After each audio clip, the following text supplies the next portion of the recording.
Salibonani izihlobo ezithandekayo, sisamukelana kusifundo esitsha salona leli viki. Sibonga uThixo osivikileyo ekudeni beviki ledlule. Mina engikhulumayo ngoAmos Maforo, ngizanxusa abangani bami labo balibingelele. Salibonani izihlobo ezithandekayo, siyabonga uThixo amathuba amahle okubana singene esifundweni okhulumayo ngumfundisi Mila Dube. Salibonani lonke bathandekayo indawana ngendawo. Mina engikhulumayo nguMrs Siboneni Mhlanga. Salibonani babukeli labalaleli, siyabonga ukuhlangana esifundweni okhulumayo nguCrayton Gatsheni. Sizathatha leli thuba sivule ngomthandazo. Baba wethu othandekayo okhona ekhaya ezulwini, siyabonga ukubana umoya oyingcwele sekhona phakathi kwethu ukubana asithungamele nxa sifunda lesi sifundo. Sicela ukuthi konke siza kufunda kusincedise ukuze izimilo zethu ziguquke sifanele umbuso wakho zamasinyane. ngoJesu siyakhuleka, amen. Amen. Siyabonga kakhulu Gatsheni for umthandazo nalowo. Mlimangana angaba lathi izihlobo zami. Asithatheni ke izipele zethu study sonke. Namhlanje sikulesson 12 lapho esikhuluma khona ngesihloko esithi uThixo uthembekile. Isihlobo zami, uThixo uthembekile yini? Indaba leyo ukuthembeka kukaThixo empilweni zethu. Nkambo bani sike saba lazo ezingasivezela ukuthi uthembakele. Uyazi isizukulwane esisiphila kiso yisizukulwane esingasamethembiyo uThixo. Esithi nxa simkhangele sibona ngani lezethembiso zakhe ziyaphuza njalo azigcwaliseki. Empilweni yethu size siyelala kungagcwalisekanga. Lesethembiso sokuza kwakhe. Bazi babe khona abaningi uPetru ukhuluma ngayo ukuthi bahleke usulu. Uthi wathi uyeza lakadesu lokho engakabuyi. Uthembakele yini uThixo sihlobo zakhe? Mina ngiyakukholwa futhi ngakubona ngamehlo. Isikhathi sempi sikazibuse ukhulu wabuthanisa abantu bakhe bonke lathi abazukulu. Okay. Wathena sesikhathini sempi echecha kusahanjwa.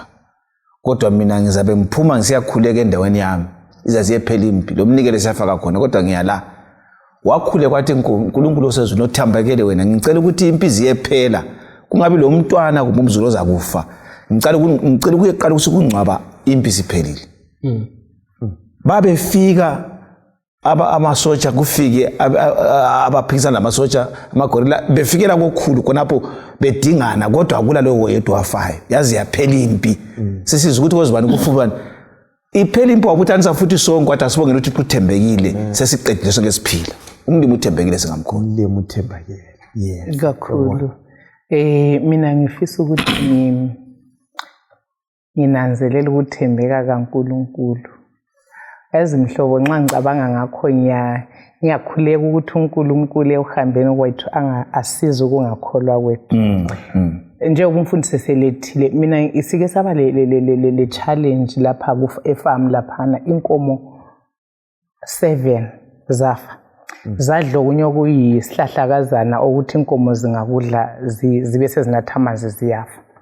Zabe zisidlile lokhuzeni yona leyo zafa 7. Alright. Yeah. And uyakwazi vele ukuthi umuntu onsundu isibaya sithini. Umhlanga kwaba kubi kakhulu. Kwaba kubi sibile emulini because inkomo sasikhangelela ukuthi zibe indlela yokubeka inzuzo yokuthi umntwana esesiya ku-tertiary azuze imali yokuthi afunde. Kodwa into yonke yakrambla to nothing. Konke kwaphela kwachabalala sikukhangele sazithisa inkomo. Uyazi sasikhuleka singakwazi ukuthi sithini, but sasiseme kuphela ukuthi uNkulunkulu siyakwazi ukuthi wena ukhona and ukuthi umumu uthina singeke sokuchasisa lokuthi kusasima njani lathi kasiyazi, but uNkulunkulu kuthe kwenzakala lesi sehlakalo 3 months down the line. Ngiyakhumbula vividly ukuthi kwakungabo September. uNkulunkulu ngoDecember wa demonstrate ukuthembeka kwakhe kithi. Umntwana wabezuza scholarship. Wazuza full scholarship 5 years and waphiwa bonke ama laptop even upkeep imali upkeep. Can you imagine mhlobo mina ngesaba ngokuthembeka kaNkulunkulu ngazibuza ngathi even yona lezo nkomo bezingaba yimalini ukuthi bezingayibhadala isikolo se5 years isiphutshe. So uNkulunkulu is there to show ukuthi yena usinakekela okunganani. Futhi khona lokho kwamfundisa ukuthi kungaze ububi obusehlela bube sesiqongweni singanani but singala sithembile sikwazi ukuthi ikusasa iphethwe uNkulunkulu izinto zonke ziyabe under control. So nyambonga uNkulunkulu umntwana sesikolo angaze ngikhiphe isent. So uNkulunkulu uthembekile ilizwi lakho uyaligcina yikho engifundileyo ngoThixo. Ayanthathekisa ama testimony asekhulunyiwe. Lami nginanzelela ukuthembeka kaNkulunkulu empilweni yami ngikhumbula ngisesikolo 2018 to 2023. Lapho enganisebenza khona imali engangiyithola hayi iyayangisa lokhu ikhuluma. Kodwa nxa usuyiqathanisa le fees yesolusi usukubhadela imali yerent khipho kwechumi lemnikelo esalayo vele ungahamba layo usithi uyabhadala bathi ngiyabona lapha ngiyabona ngasakwananga. Kodwa ke ngibabaza amandla kaNkulunkulu othembekileyo ngoba angimanga. uNkulunkulu wayeletha abantu bakhe ababembhadalela. Ngaze ngaya graduate ababhadala baze babhadala le graduation fee. So uNkulunkulu uthembekile. Oh yes. Siyabonga sihlobo zami ukuthi sabelane. Zihlobo uNkulunkulu uthembakele. Ake sikhangele uJoshua. uJoshua uthini? Usekhulile uJoshua sekusiya ekuphetheni kwempilo yakhe. uJoshua ufa eseleminyaka engu110. Ngibona wayesekubo 109 110 khona lapho esiyafika uJoshua esithola khona amazwe atshoyo ikakhulu kuJoshua ngo23 lo24. Sizasukela ku21 lapho esiyakukhangela lamazwi 21 verse 45. Verse 45. Asikho lesisodwa sazo zonke izithembiso ezinhle zikaJehova endlini kaIsrayeli esehlulekayo zonke zagcwaliseka. Yindinyana yethu yokwaziwa ngekhanda. uJoshua uthi esekhuluma labo sebengenile eKhenani sebeyabile umhlaba bonke sebehlalisekile sokulokuthula uyabakhumbuza ukuthi kuzo zonke izinto uJehova azitshoyo akula ongagcwalisekanga. Sizwani ngendinyana leyo kwaziwa ngekhanda sihloza. Utshilo wathena wayesekhulile uJoshua. Right. Ukhangela usapha lutshiyayo lo ukuthi nxa ngingalala. Right. Funa balibale ukuthi uNkulunkulu basuse ngabokhokho babephuma eGibhite waba labo enkangala nampa sebengenile kulizwe lathenjiswayo. Usebakhumbuza ukuthi lina lingakhohle ukuthi lilembali kusukela kubokhokho benu bahambe njani lokuthi uNkulunkulu wenzeni. Soqala nxa selihlezi lapha selithole yonke into laba lenzuzo lahlaliseka lingakhohle ukulandela lokuthemba uNkulunkulu ngoba uthembekile.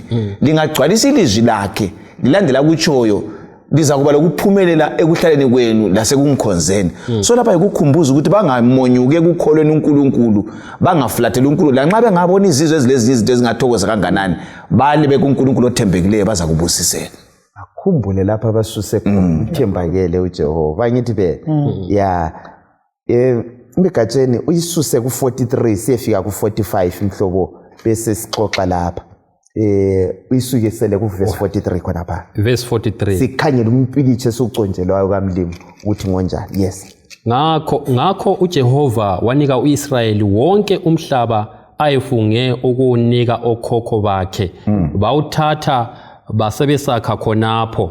uJehova wabapha ukuphumula kunhlangothi zonke njengokufunga ayekwenze kubokhokho babo.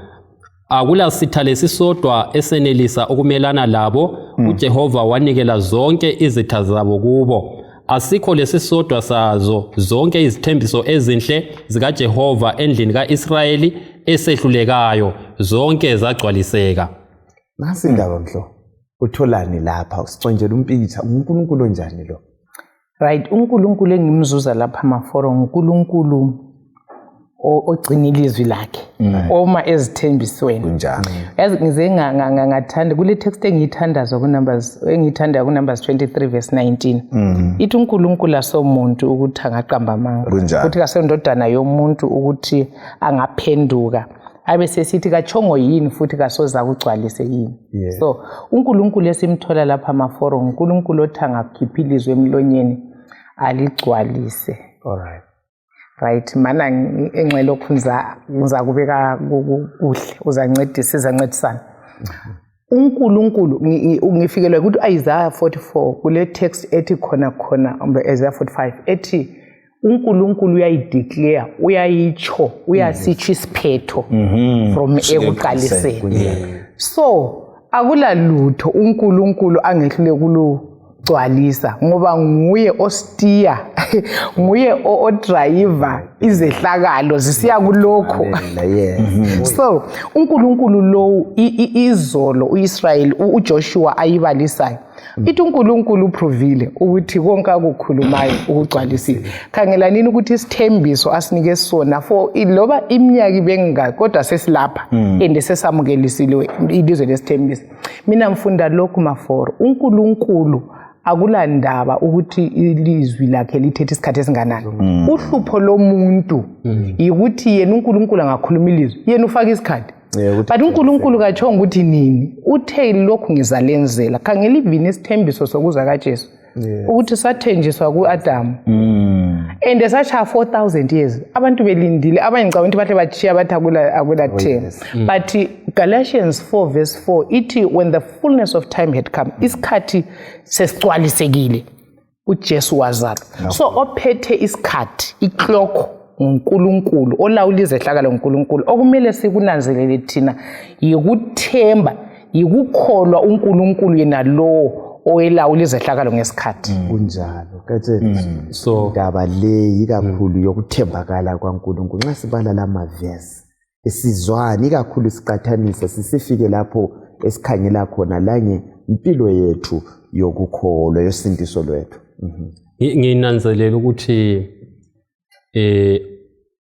ukukhulunywa lokho okukhulunywe lapho ukuthi zonke izinto zagcwaliseka akukho lokho kodwa kwasalayo kuveza ukuthi even la khathesi ngizaqala ngendaba yomthandazo. Siyakhuthaza ukuthi sihlale semthandazweni sicela lokho esifisa ukuthi uNkulunkulu asenzele khona simbonga. Kuthi ukuthi nxa siguqa phansi sikhuleka kasibe lengqondo leyi yokuthi lo sithembisileyo iBhayibheli lapha lithi akula lokhu kodwa akuthembisa uIsrael angakwenzanga. So kuthi ukuthi ungabona umthandazo wakho kungani kawuphendulwanga ukuthi uNkulunkulu kathembakalanga. Kuthi ukuthi misi simhlanga ukhulume okunye lapha wathi silohlupho lokufakela uNkulunkulu isikhathi. Ungenza ukuthi isikhathi kasikafiki. Kumbe uhlupho lukuwe wena umacela. Ubudlelwano lokho loNkulunkulu bu right yini. Okwesibili yindaba esikhangelele sonke la esenza sikholwe iyokuza kukaJesu. iBhayibheli lithi leli kasokhaya lethu ikhaya lisezulwini. Kuthi ukuthi nxa konke okunye lokho kwagcwaliseka leyo kuza kaJesu iqiniseka izagcwaliseka. Lokho sithi uthembekile. Ya kuze kwedlula kwafika yebo mfundiswa. Umuca oyiwo oyindikimba uthiwa ngesilungu all came to pass. Right. Konke kwagcwaliseka. Right. So all kachilo mayini ngokuncane ngokukhulu uNkulunkulu galanto ayilobile eBhayibhelini kithi kuIsrael wakomoya engasoze igcwaliseke. Kusukela kusungula kuGenesis usiyafika kuSambulo asibeni lokukholwa ukuthi selokhu izolo uIsrael oyendlalele impilo kaIsrael wakomoya owayizolo owenyama kugcwaliseke konke kwaze kwafika sengene eKhenani. Kathi kuza kunqabela kuyini ukuthi thina sihambe uhambo lweGibhithe lakomoya singene eKhenani lasezulwini. Asikukholweni akukhuluma uNkulunkulu balela abukeli sikwazi ukuthi uJesu kuza kwakhe wakhulunywa ezalwa wazalwa uzwa kwesibili kukhulunywa kuloko kukhulunywa uzabuya okwethu yikukholwa sibambelele kuzagcwaliseka. Lezi zihlobo zami yizigqili lezi kade ziseGibhithe ngithi zazithenjisiwe vele 400 years before uNkulunkulu lantu wathembisa uAbraham bathi wena bazaya eGibhithe bazaphenduka bayezweni elinye. Yikho kukhulunywa nguJoshua kahle ukuthi konke akuthembisayo kwase kugcwaliseka lokho umfundisi esechilo. Zihlobo zami asimthembeni uJehova. Sikhangelele uKorinte wesi wakuqala ngo18 verse 20 uvula mhlophe. Bengifuna ukukhuluma ngendaba esiyifunde kuverse 43 siya ku45 Yes. ithi uNkulunkulu wabapha ilizwe and ilizwe lonke futhi wabalwela izimpi zonke. So sizwisisa umfundisi ukhulume ngendaba yenkambo yethu yokukholwa. Kunjani? Kusifundisa mina isifunde ngisitholayo ukuthi ekuwamukelisweni isithembiso seKhanani kwakungela lutho uIsrael azenzela khona. Into yonke yayemi emahlombe kaNkulunkulu. Kusitsho ukuthi thina ekusindisweni kwethu akula lutho esingazenzela lona. Right. Ephesians 2 verse 8 lo 9 laphana uthe sisindiswa ngomusa. uNkulunkulu nguye othathe iinitiative yokuya sizuza ekufena sibuyise. So kasivume nini accomplish lokho afuna ukukufeza ngezimpilo zethu ngokumamukela. Musa akula lutho lwenzayo wena. Israel wawuyangena wena. Anti izigqili lezi. Selinikezwe umhla. Ungakhangela izizwe lezi anti bazethuka. Umhlondeza zathi akumanga kuwe. Sinjengentethe. uNkulunkulu wathi nizakulinikeza kwakuyisipho. Uthini uKorinte wesibili mu1 verse 18 kusiya ku20.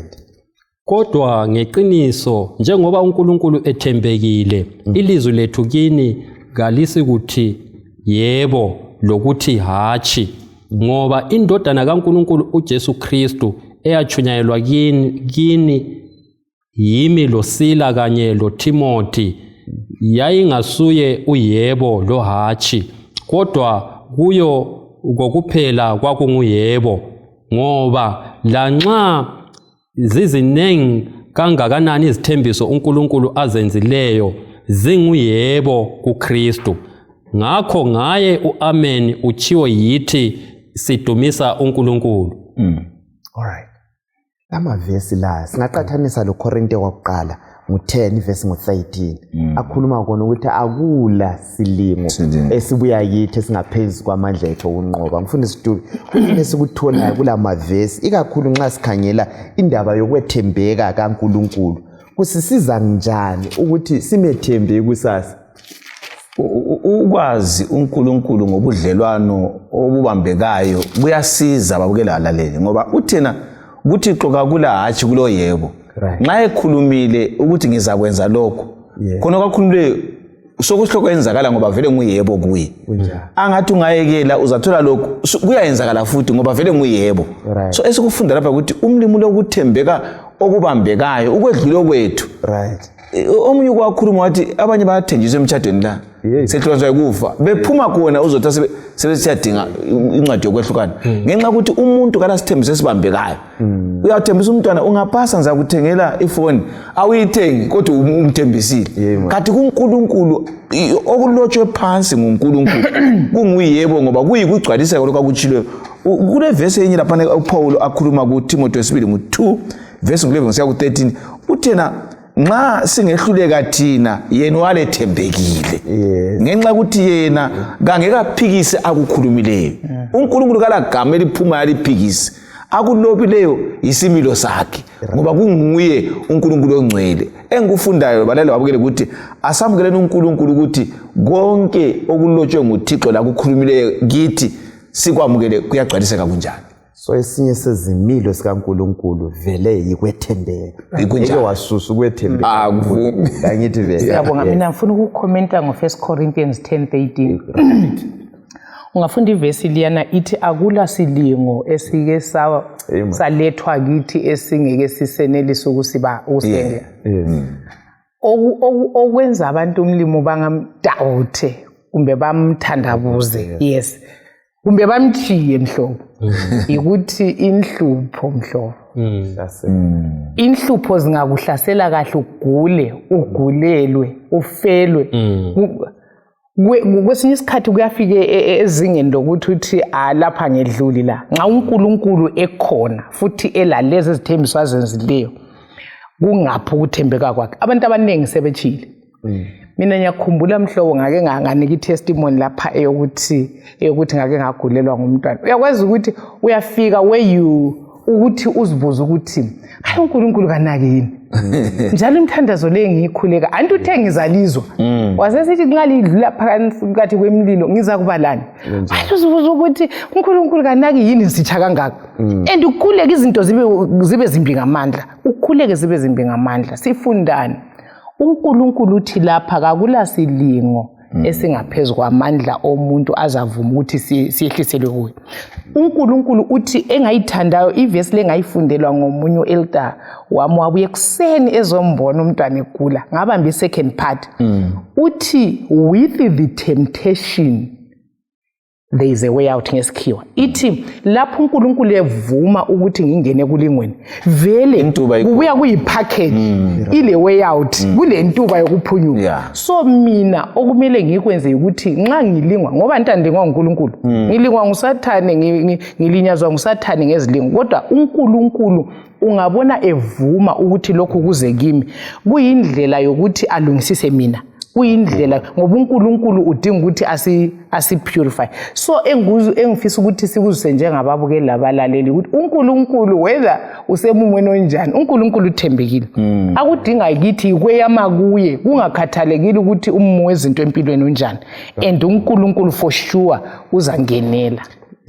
ngifisa ukuthi ngicizelele khona phana ukuthi vele isilingo masibuya uNkulunkulu usifake esikalini wasebona ukuthi ukunikila amandla ayeneleyo okunqoba so singathandabuza ubukhona bukaNkulunkulu ngoba uvele waqala waweya singakabuyi ukuthi umntanami uzasenelisa indlesi xa kuyukuthi ugatsheni ngeke asithwale uNkulunkulu kasoza avume then izithembiso nguyebo nginanzela isithembiso esikhulu uNkulunkulu asenzela sona ukuthembisa uJesu Genesis chapter 3 verse 15 uzasinqobela ngaphi esiphambanweni wasifela uJesu so kuthi ukuthi ezinye zonke lezi ngezincane zakhona esikhulu sakhona wasinika kumele sibe lokukholo ukuthi lokho kunye lokhu ngokuncane esikhulu wasenzela sona kakhulu ngicela usikhangelele lapha siqhubeka ngesifundo sethu uJoshua ngo23 inkulumo zethu zikuJoshua ngo23 namhlanje babukeli labalaleli sike sikhangele uverse ngo1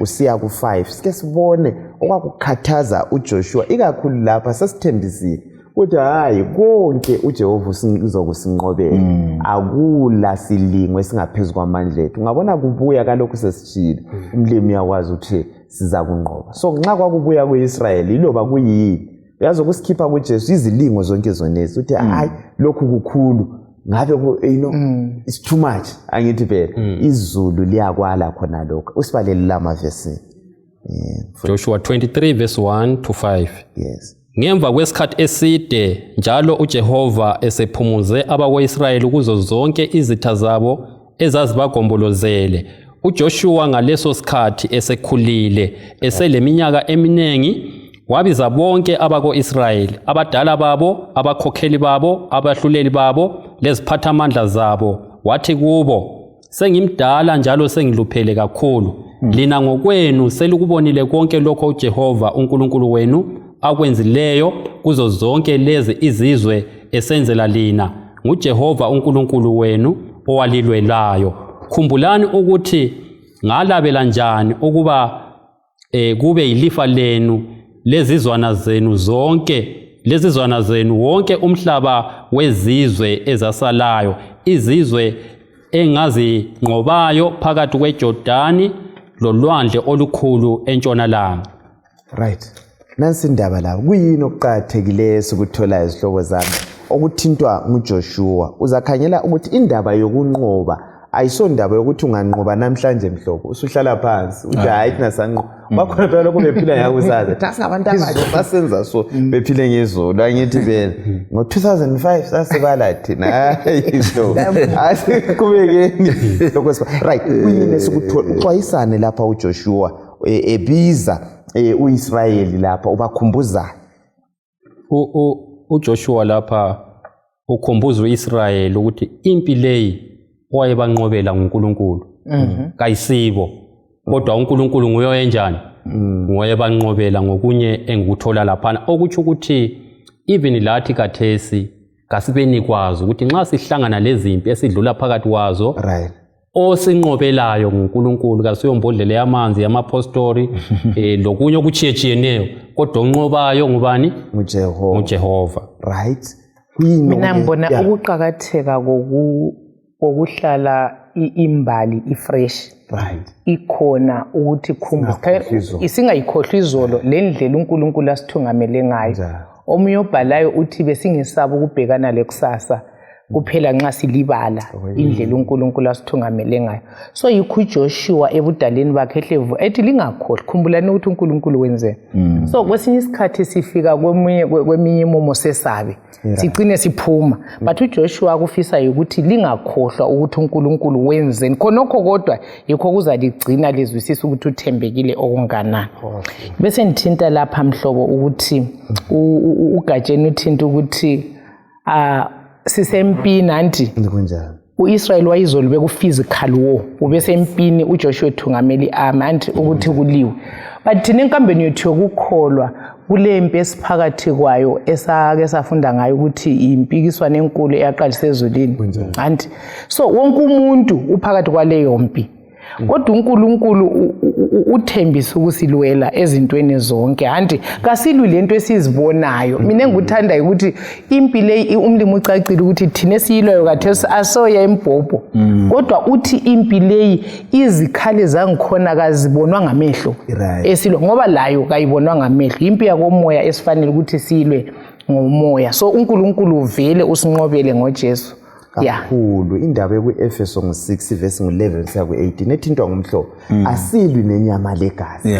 Lokho angazi ukuthi singakufithizela ngayiphi indlela. Siqhathanise lapha mfundisi, indaba kusiba lula njalo futhi ukuthi siwele esonweni ngapha singayikhohlwanga izolo yakhona, ama-testimony akhona, sichaphile ulwandle olubomvu, sesikuJorodani, sesesaba futhi ukuthi mbani uza kusilwela. Sike saniselwa thini imana sadla ukudla kwengilosi, siyabuya sikhonone ukuthi lokhu ukudla kuyasichiphi lokhu akumnandi akuqedakala yena esinakekele, sesikhohle ukuthi ukwasinika amanzi kunjani.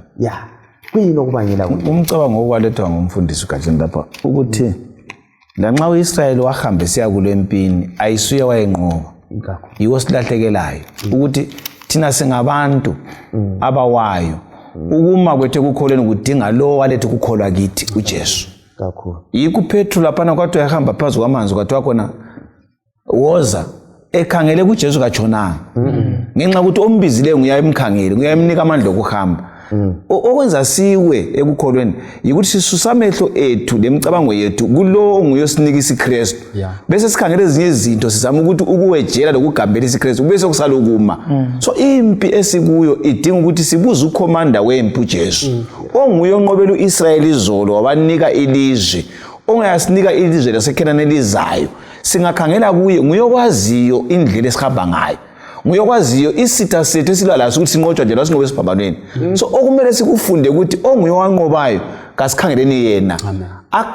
Akukhulumileyo lebizwa libizile lathi sihambe khona, sihambe ingoma lesihlabele lathi lapha etsho khona ngizakuya.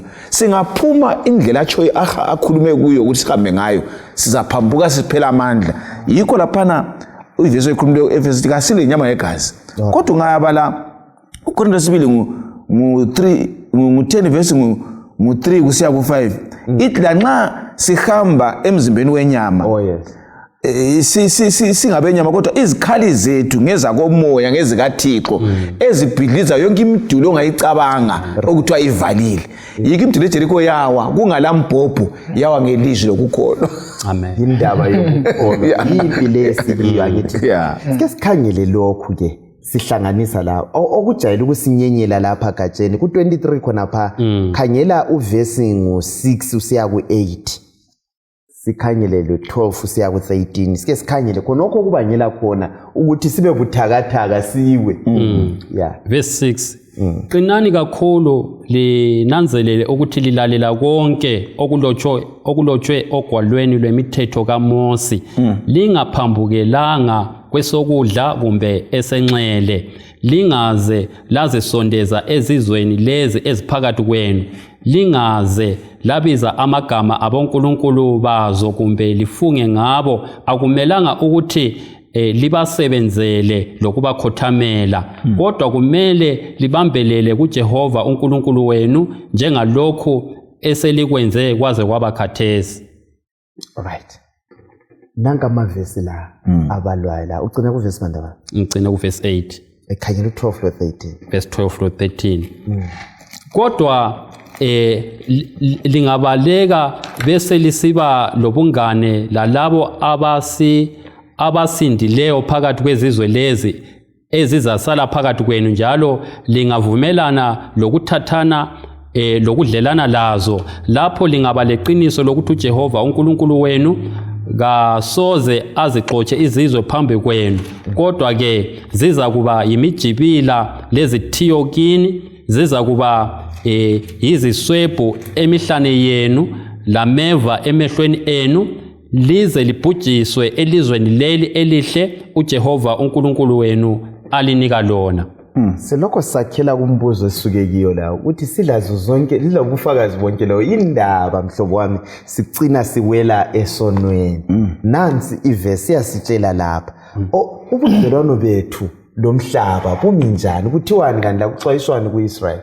Okay, uIsrael mhlobo ebekweceleni ngoNkulunkulu. Injongo kaNkulunkulu yayikuthi uIsrael abe yisibonelo emhlabeni ukuthi uNkulunkulu njani.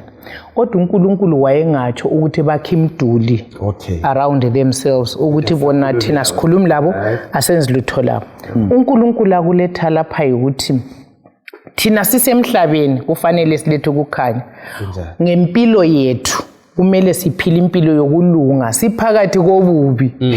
Thina sibe separate, thina sahluke, siphakathi komhlaba omubi. Kodwa akutsho ukuthi kasisakhulumi labo omhlaba. Ama extremes ala ukuthi kwesinye isikhathi sesingahle sithi hayi thina asikhulumisani labo lezi zinto enzabo kasilalutho. But uNkulunkulu akufisa ukuthi thina bekumele ukuthi umhlaba osemnyameni siuhawukele, siuzwele obhubhayo. Siye ebantwini siyeveza ukukhanya okumele bakwamukele.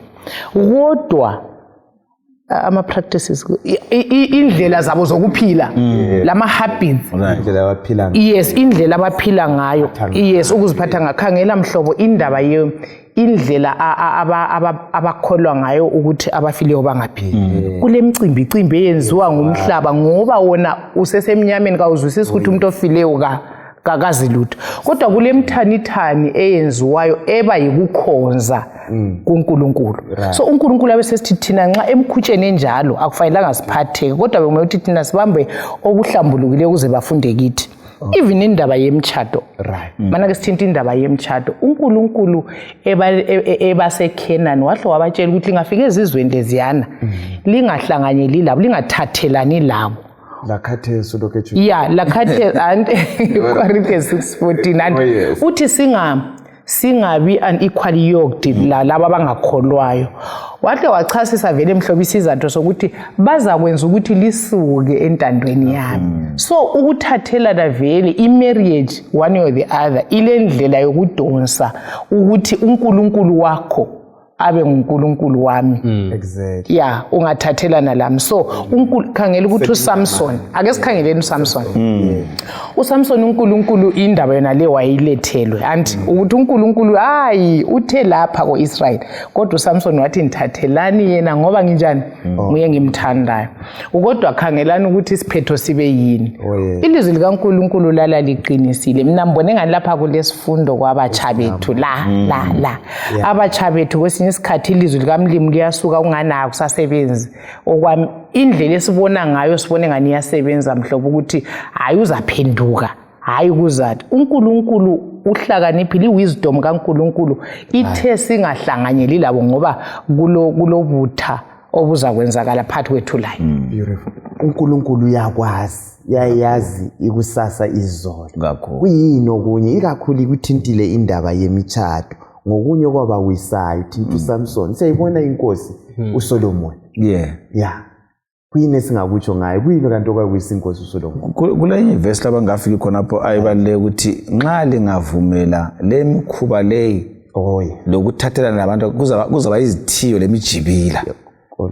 uNkulunkulu bathandekayo ngicela ukuthi sikwamukele ukuthi ilihlo lakhe lifanele lethu ngoba ungumdali. Izizwe leziyana nguyazidalayo zahlamuka lathi thina sikhethiweyo ngosendo lukaAdam amendo lukaAbraham lokubizwa lathi futhi sibiziwe asingcono kulalabana ngumusa ukuba uqula lakhe lokuveza uNkulunkulu lawo bangaphenduka bangasijela sibe banye.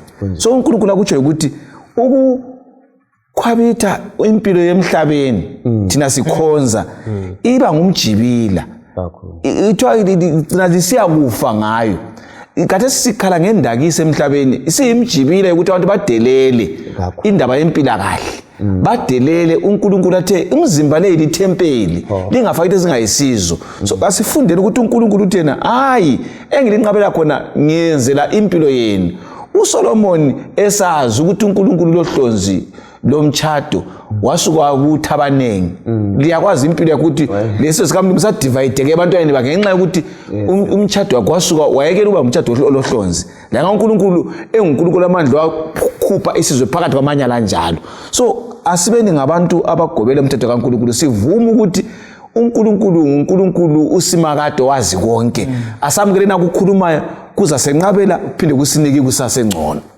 lemngcele Gatsheni angithi phela indlela esiziphatha ngayo sithathelana ngayo vela nto ungathatha selinyamani yikho kusiba lula ukuthi uwe kuyini ongakutsho ikakhulu kundaba le yemngcele sikubalance kwakuthinta umhlobo lapho ukuthi sikuphathe njani ngoba kule ingozi futhi yokuba extreme ukuthi ayasafuni bantu laba ingozi enziwa ngamaJuda ngesikhathi sika Jesu babengasadlelani labantu sebebenyanya ivangeli langahambi siyabonga elder wami into yokuqala engifuna ukukhuluma ngayo ngeyokuthi uNkulunkulu kasomi nxa isithi abantu bengathathwa ezizweni umfundisi uDube sechasisile lapho ukuthi vele istrategy sika Sathane sokuthi sigcine sikhonza abanye uNkulunkulu so kuma youth kasililaleleni ilizwi likaNkulunkulu yikuthi nje iqiniso olunye uhlupho luba khona abadala abanye abasebandleni abathatha phandle ngabakhulumi ukuthi baphakathi kwezikhogo zabo betshela abantu abatsha bebatshela iqiniso so ngifisa ukuthi ngabe uNkulunkulu uyangenela bakhulume befundisa abantu abatsha ukuthi kulezikhogo abaphila phakathi ngoba kunzima nxa kukhulekwa omnye ethunqisa laphandle ngoba vele wakhulela kukho so uNkulunkulu kasiphathise abadala babukeli labalaleli kasitsheleni abantu abatsha iqiniso then bese sibuye endabeni zamabhizinisi uzibambanise lo muntu okwazi ukuthi kagcine isabatha enza ibhizinisi lonke ungamzondi kodwa ke laphana vele uzifakela umjibila uyi1 ngoba uzayivula ishop uzavula ibhutsha ngesabatha ngoba yena ukhonza ngesandla so kumele sibe ngabangane labo singabalahli kodwa kumele kube lemngcele lapho kumele siphelele khona kodwa singazisusi kubo abantu labana kungani thina siphile ezulwini sivuka sibuye ekseni hayi siphila labo ende silokho sithunywe kubo ukuthi go ye therefore hayi kezwakala Gatsheni akukhayela uJoshua ngo23 bese ngo15 lo 16 nxa siqhubeka lapha izihlobo ezithandekayo indaba esitholayo yikuthi uNkulunkulu usikhethile uba lihlanga olikhethekileyo singahlanganeli lo mhlaba indlela esenza ngayo esithatha esenda ngayo ihlobo ezithatha kulomahluko lo it's a royal priesthood ekhangelwe nguJesu angithi phela so sikhangele la u15 lo 16 verse 15 kodwa njengoba zonke izithembiso ezinhle zikaJehova uNkulunkulu wenu seziphumelele kunjalo uJehova uzalilethela bonke ububi alethusela ngabo aze alibhubhise elizweni leli elihle alinike lona lingephula isivumelwano sikaJehova uNkulunkulu wenu owalilayayo ngaso liyokhonza abanye onkulunkulu libakhothamele ulaka lukaJehova luzavutha kini njalo lizabhubha ngokuphangisa elizweni elihle alinika lona ayendilungisela indaba le Likena ngitshela lathi uNkulunkulu lothando sengibona kulolaka futhi lezondo ukuhlangana njani uthando bani kanti lolu ngifuna bale verse le kodwa ngizahamba khona izikhuleko zesibili 36 verse 16 kulamanye amazwi ahambelana lapha ukuze sicase ukuthi kathi ulaka likaNkulunkulu lungena ngapi kuthando lwakhe ngoba uNkulunkulu ufana nayo olothando okuthe wagcwalisa izithembiso zonke kusukela ekudeni kodwa kathesi la sesithena kodwa nxa lingasalalelanga kubuya lokho so kungane engakuvalanga lokho nxa elothando inkulumo esebantwini ukuthi kungani sisifa elothando sigule elothando izikhuleko zesibili 36 verse 16 36 ngokutshoyo mfundisi kuyafika ezigabeni mhlobo umuntu uthola ukuthi umama afe achiye usana mama afe achiye usana banozamunyisa kuyatholakala lokho lama accident la khona kulezi nsuku la ufuze ukuthi kana uNkulunkulu uluthando uyobulelela umuntu kanti uthi kuzokuba kanjani kube imfundiso ukuthi hayi mama usethethwe seyezulwini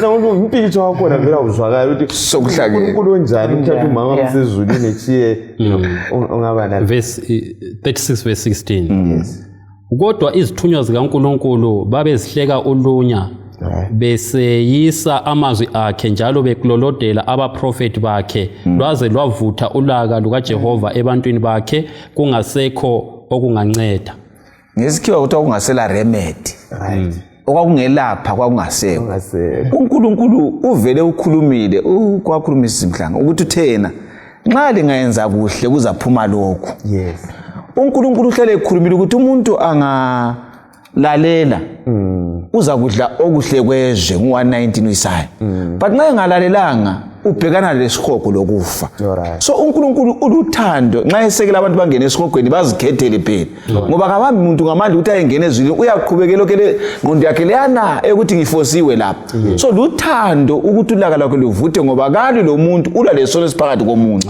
antsho nxa umvundlu ngangena phakathi kwesikhundla ubhula konke awungeke ukukhupha umvundlu amahlamvu zakhupha uthini so okufuna ukuthi phuma esikhundleni sobubi uma egcekeni ububi bubulawa nguThixo so uthando lokamlimo yikuphindisa isono kusala umuntu angangena abantu usengafuna ukuphuma kufa konke so badalala babukele asiyekele ukusola uNkulunkulu ukufa kulethwe isono impilo ebuhlungu lethwe isono so uNkulunkulu kalacala thina siyeni kuye sikhala sinjalo lobunzima Nkosi sicela amandla okuphila uzubuye ngoba umhlaba yona ke le uthando lwakhe lufana lujinjanga njo nansi indaba leyo uNkulunkulu lokho eluthando siyabe sizikhethele njalo lokho kwenzakala uyake wasitshela wasicebisa umzalwane ethi hayi ungenza so kuza kuba kanje ukusizikhethelwe wena exactly umfundisi uyibeke kuhle so from lokho incazelo esilethelwa ngumfundisi kusifundisa ukuthi mina sike sabhujelwa ngumntaka sisi yo engozini yemoto mhlobo ngiqeda ukukhuluma laye kwahlala 4 hours wakufa kakho and kwaba kubi kakhulu so ngathi ngikhuluma lo sisi wasephonguletha inkulumo efana lokuthi uNkulunkulu azabulala umntanami kabuhlunga uyakuzana so yikho kumele umuntu owile abalance ayizwe into kaNkulunkulu lesimilo sikaNkulunkulu ukuthi sinjani uNkulunkulu kulokho ochazwe umfundisi ka react ngisho ukuthi nxa kule ngozi ayisikuthi umuntu ongene engozini wonile uNkulunkulu hayi indaba yempikiswano le character kaNkulunkulu ekuqaleni mhlobo uNkulunkulu ubutha ulabo against isono so uNkulunkulu lolaka against isono ikhona abantu lemvelo yakhe so uNkulunkulu ebutheni besono wasefaka indlela umfundisi ukukhulumile ukuthi hayi nasi indlela yokuphila hambani ngayo nasi indlela yokufa yona iya nga so umhlaba ububula nje kusifelwa kabuhlungu bekunjani singena ezintweni kuyimpumela yalokho umuntu akukhethileyo kulalokho uNkulunkulu akade kubekile so yes so mina ngiyakuzwisisa mhlobo ukuthi isimilo sikaNkulunkulu singasizwisisa kuphela nxa sizwisisa isisusa sempikiswano le phakathi esiphakathi kwayenkulu so uNkulunkulu izehlakalo zomplanet Earth ziyimpumela yalokho okwenzakalayo and but uNkulunkulu entweni yonke is still in control and kwesinye isikhathi abanye bangacabanga ukuthi uNkulunkulu sowakuhlo wakumisa kuyindlela futhi yothando lokuthi ekucineni izinto zonke zize ziphumele egcekeni ucaca ukuthi omubi ehlukuluzweni komhlaba ngubani and kungavele kuphume kuvuthiwe kunjalo then umuntu uza wenelisa le universe yonke obhala ukuthi izakwazi ukuthi uNkulunkulu uluthando okade emubi ngosathane so uNkulunkulu uyavuma ukuthi izehlakalo ziqhubeke zinjalo kuvela kwesi character yakhe yothando still ngicela ukugcizelela khona uthando yebo Gatsheni Ngamafitshane okunye uNkulunkulu nxa echaya luthando ulaka lwakhe lona luluthando ngoba lufuna ukuthi uvuleke ingqondo ukuthi omela akhonze ngubani abantu izikhathi eziningi uNkulunkulu bayamzwisisa nxa bephakathi kohlupho so uNkulunkulu uyavumela ukuthi inhlupho zibuye ukwenza ukuthi ingqondo zivuleke banengi abakubonayo khona lokhu kuchaya kukaNkulunkulu ingqondo zavuleka babuyela kuNkulunkulu bamkhonza uNkulunkulu bengamaKristu apheleleyo kakhulu kufana nxa ujezisa umntwana anti umjezisa ngothando yes ujezisa ungamekela awumthandi khona vele so into eqhathekile babukeli labalaleli ukuthi sibe kwazi ukuthi uNkulunkulu uluthando siphakathi kwempikiswano enkulu kayisuye uNkulunkulu obulalayo kayisuye uNkulunkulu othatha abantu hathi uNkulunkulu uluthando uyasithanda konke lokho kwenziwe yisitho aza kubhedelana laso ekuphetheni kwendaba umcabango okhulumayo befisa ukuthi abalaleli bakhe bawuzwisise ukuthi uNkulunkulu vele kabulali ngoba gala kufa embalini yakhe ukufa ngumangena njani esimasedeni ngesono so nxa yena esesiza ngoJesu uyimpilo uyendlela impilo ephuphumayo ebantwini so ngiyabona iaccident yemota ukugula komuntu ukubulalana kwabantu ngebefakelana imithi konke isiso nguSathane ophakathi kwabantu so kasiyeni kuNkulunkulu siyecela amandla ukuthi inkosi kunjalo siphakathi kwakho sinike ukwenelisa ukuphuma intuba yokwazi ukuthi uNkulunkulu simkholwe anje umntwana omncane nxa ehlupha edlalisa umlilo uyabamba umunwe so umthintise awumzondi uthi into engifuna uyibaleke yile sekuzwile ukuthi ngoba sekuzwile so umlimi kwesisikhathi uyavuma ukuthi ngigule ukuze ngibone ukuthi nguye ngizachibilika ngiye kuye umlimi abesedunyiswa kulamandla kakhulu lokho manje sizahlala kanjani lapha Gatsheni okuzasenza sihlale kuNkulunkulu kanti kuyini akusipalele uverse ngu11 silokho siku23 khona phana sihlobo zami sike sikhangele indaba ikakhulu yokuthemba lokugagadlela kuJesu kuNkulunkulu sisuka lapho esisuka khona ikakhulu sike sathinta ukuthi into yayifunwa uNkulunkulu ukuthi abantu bayenze yikulandela iThora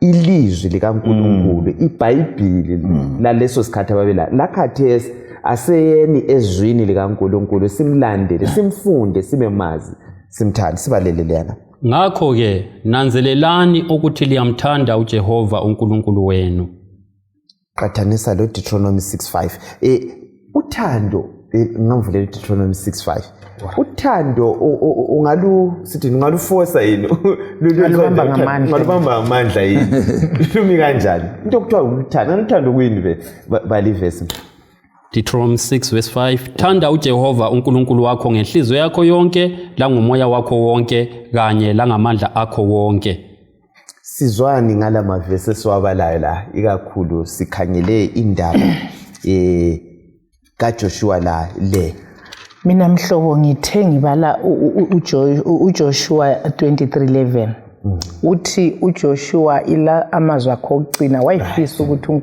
uIsrael ngawuya namathela kuNkulunkulu and amthanda uNkulunkulu uJoshua sifundisa khona ukuthi nxa uNkulunkulu simthanda sizamlalela exactly so uJoshua wayekwazi vele ukuthi bengavele bephunyuke kuNkulunkulu kuyalandela ukungalaleli uNkulunkulu lokufa so yikho lapha even lathi esinika ukuthi nxa simthanda uNkulunkulu ngenhliziyo yethu yonke langamandla ethu wonke vele sizaphilela ukuthokozisa uNkulunkulu andivela kulamntwana ongathi uyamthanda umzali kodwa etshona engihlukumeza ngezenzo zakhe elale ephandle kunjani ngilala ngingalalanga so ukuthanda uNkulunkulu kodwa yiyo ukumlalela kuba yizithelo zokuthi mina ngithanda uNkulunkulu but ngithe ngifunda lapha kuJudges 2 uJoshua esefile into yayisesatshwa nguJoshua kuthiwa iyenzakala kuIsrael kuthiwa benza okubi phambi kaNkulunkulu ngoba bahle basuka ekuhambeni wabuza omunye umbuzo omhlobo ukuthi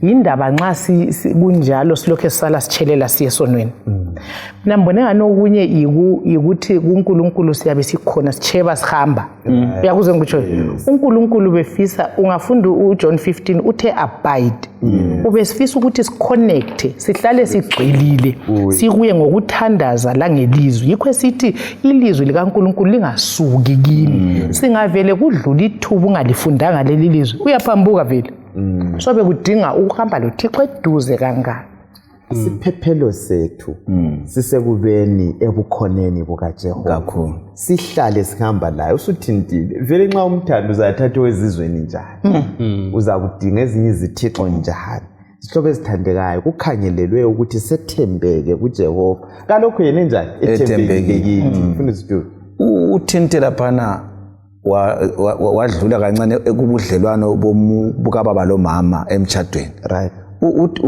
uthando kulonamathelana right ku-mutual bond so nxa uNkulunkulu ngibambele kuye clinging to God ngibambele kuye uthando luzangenza ngizwe ukulaya kwakhe ngizwe izilayezelo zakhe lomthetho wakhe so uthi uIsrael kwakusenza nqobe yikuthi angaphumi ekubambeleleni kuzithembiso zakhe lokulaya kwakhe bese kusiba njengomtshadweni ukuthi umuntu obambelele komunye wakhe akulasilingo esingamnqoba lanxa umunye ngahlala engaphi bengabonananga bayazana ukuthi sisonke simunye uNkulunkulu sibusile sikhamba sonke so esikufunda ukuthi indaba yobudlelwano loNkulunkulu yengasenza sinamathele kuThixo kodwa singaphuma ukukhuluma ngomlomo singadlani laye ngokulalela la ngezenzo kakuvumi ngoba lo Jesu laphana ku 13 verse 34 John uthi uma lingithanda ngizagcina imiyalo yami but ngithanda John 15 verse 17 ethu lo muntu uyalinika thandana nini so ukuthandana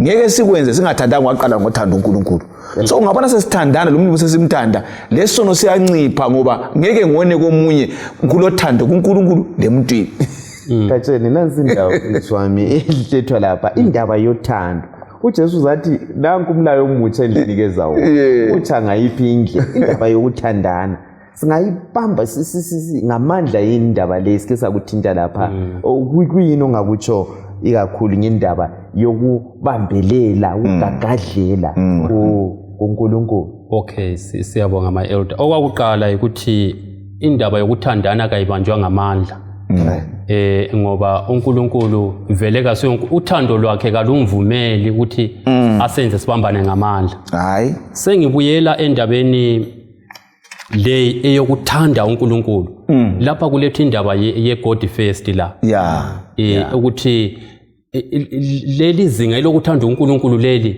lisekuthini ayikho enye into oyithandayo engalingana lendlela othanda ngayo bani uNkulunkulu ngoba ukungathanda uNkulunkulu ngengqondo yakho yonke ngenhliziyo yakho yonke kubangela ukuthi kube lezinye izithixo emaceleni exactly ozabe suzithanda suzinika ithuba ukudlula ubani uNkulunkulu so yikho uJoshua lapha akulayayo kakhulu sobe zithandekayo simele siqaphele indaba uJoshua ebudaleni bakho yabizwa uIsrael uthi hayi ngobonayo la lingaphuma la lingamethembanga uJehova lizalahlekela selinqobile selilokuthula ngilinqobele la kodwa kuyikuhlala kunje sisempini umoya wesiprofeti uthini ngalindaba mhlobo wami ungafunda laphana iGreat Controversy Patriarchs and Prophets upage ngu522 uthi khona iku the last words of Joshua uthi uJoshua esevalelisa laphana wanika uIsrael ukuthi kalalela uNkulunkulu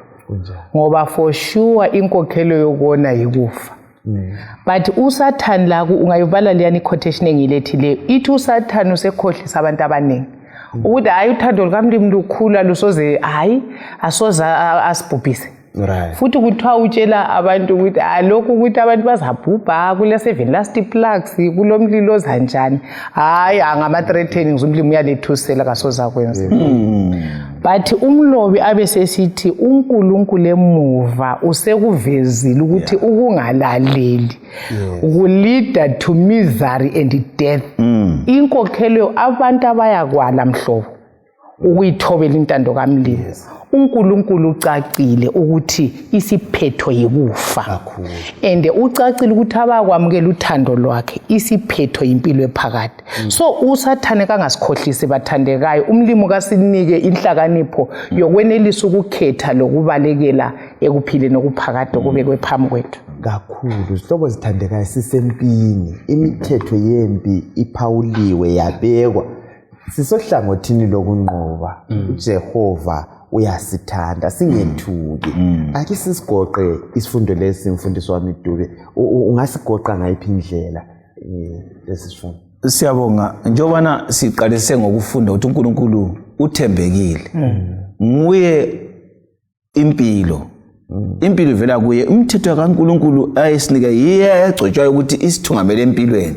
So nxa silothando loNkulunkulu asamukeleni ilizwi lakhe lisithungamela impilo lokugagadlela kuye, njalo uNkulunkulu ngoJesu isono usibhidlizile.